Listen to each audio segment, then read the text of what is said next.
In episode 19, his daughter informs Yiyang that her mom requested some items to be given to Yiyang. Yiyang declines at first, but his daughter persists, mentioning that Yiyang is considered family and her parents treat him as their own son. She then requests Yiyang to pass on the items to Yiyang. Later that night, when Yiyang comes back, he notices the items and questions if Yiyang brought them. Yiyang says that someone gave them to him, so he's sharing them with Yiyang. Looking at the food items, Yiyang realizes that He sent them. Yiyang asks when Yiyang will meet He. Yiyang explains that He is not feeling well and meeting him might worsen his health. Yiyang leaves after saying this. Yiyang looks upset. Yiyang also comes out. Looking at Yiyang, he says that Yiyang has definitely fought with Yingguo.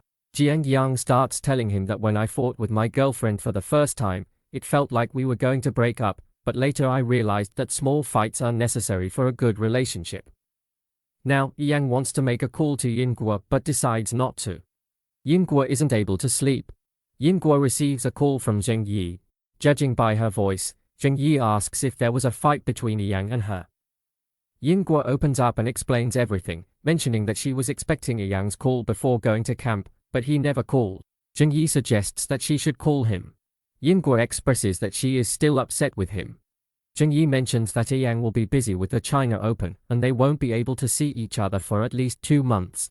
Yingguo tells Zheng Yi that she doesn't want to talk anymore and hangs up. At 5 o'clock in the morning, Yiyang wakes up to find Yiyang still awake. Yiyang suggests, since you can't sleep, why don't you go and give her a nice breakfast? Yingguo leaves for the training camp along with everyone else. In the meantime, Yiyang also arrives. Yingguo is still in a bad mood. Now Yiyang messages Yingguo saying, I want to talk to you. Can you come here?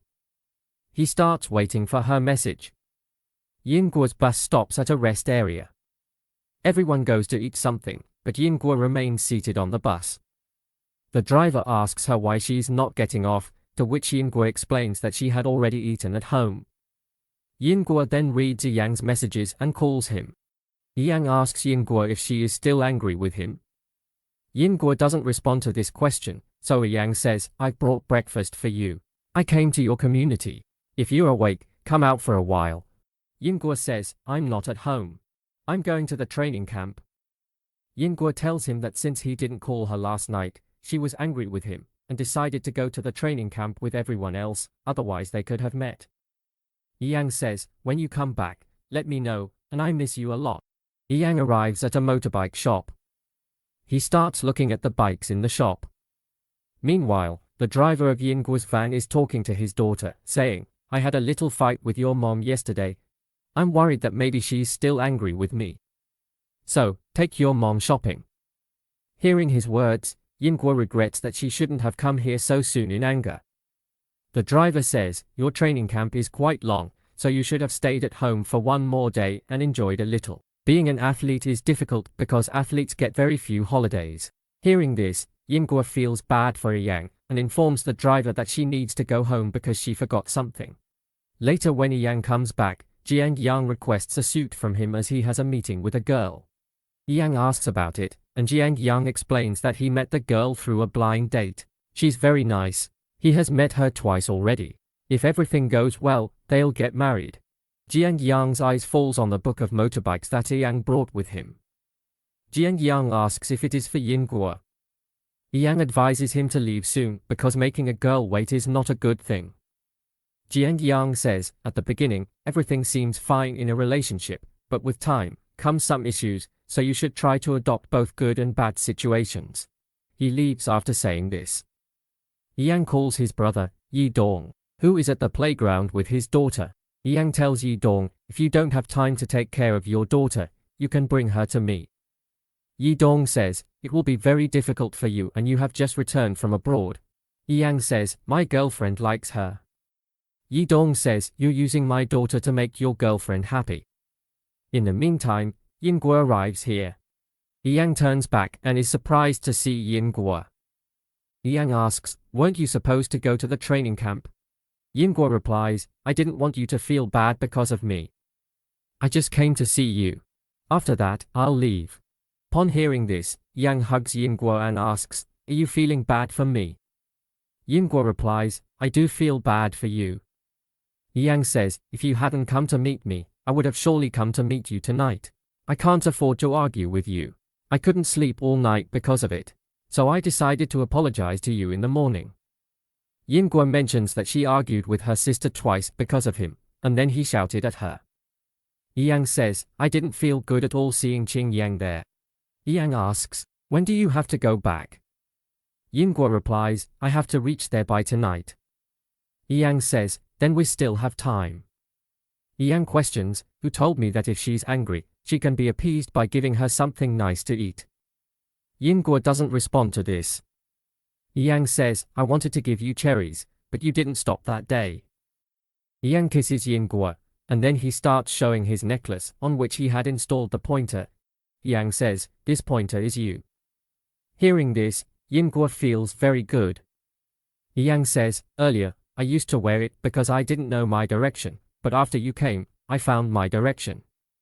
Yingguo asks, "When did you get this done?" Yiyang replies, "After you left." Yiyang then gives cherries to Yingguo to eat. After eating them, Yingguo falls asleep for a while. Upon waking up, Yiyang asks her, "Were you dreaming?"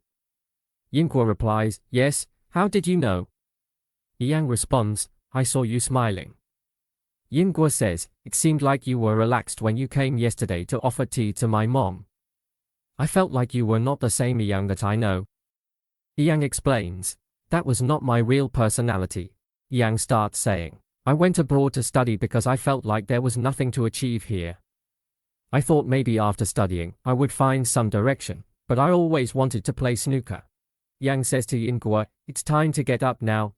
Yingguo replies, "I want to spend some more time with you." Later when Yiyang and Yingguo come out of the room, Yiyang also comes outside. Seeing Yingguo here surprises Yiyang. Yingguo tells Yiyang, "I'll be waiting downstairs." As she walks away, Yiyang tells Yiyang, "You are very fast." Yiyang laughs and leaves from here. Now, when Yiyang brings Yingguo to the parking area, Yingguo asks, "Did you buy a new car?" Yiyang says, "Yes." Now they arrive at the training camp. Yingguo sees that Lin has also just arrived. There's a couple fighting in front of them, which makes Yingguo say, "After marriage, there are a lot of fights." She tells Yiyang that I have a sister-in-law who stayed at their house during the winter break and noticed that they used to argue a lot. That's why I'm scared of getting married. Yiyang says, "Everyone is different." She says, "Is marriage really necessary? Relationships can also be maintained, because if the relationship deteriorates after marriage, then what's the point of marriage? Have you ever thought about this?" Yiyang says, "For me, as long as you're with me, I'll adopt your ideas." Hearing this, Yingguo feels good. Now Xiaodong comes with the head coach and they meet Lin outside. The head coach says that Lin will be in charge of the women's 9-bowl this time. Lin says to Xiaodong, "I know your club quite well, so if you need anything, you can tell me." Saying this, Lin leaves from here. Xiaodong, standing there, looks closely at Lin's car's number plate. He then texts Yang, inquiring, "What is Yang's car number?" Yang calls and asks if he met with Yang.